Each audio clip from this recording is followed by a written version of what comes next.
আমি একজন প্রবাসী। প্রবাস কথাটা শুনলে কলিজার পাশ কাটিয়ে একটা দাগ কেটে যায়। যখন দেশে ছিলাম তখন আমার বাবা ছিলেন একজন প্রবাসী। বাবার কাছে কত চাহিদা ছিল, সব চাহিদা বাবা হাসি মুখে পূরণ করতেন।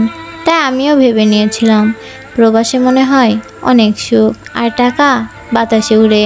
তাই বাতাসের উড়ন্ত টাকা ধরতে চলে এলাম প্রবাসে, আর আমার নাম হয়ে গেল প্রবাসী।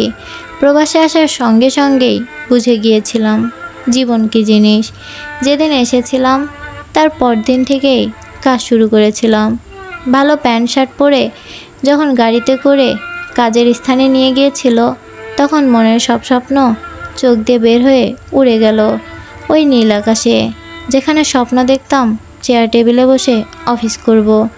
এভাবেই প্রতিটি প্রবাসী একদিন তার নিজ স্বপ্নগুলোর কথা নিজের অজান্তেই ভুলে যায়। যতই দিন যায় ততই চাহিদা বাড়ে, কিন্তু বেতন বাড়ে চাহিদার 1%।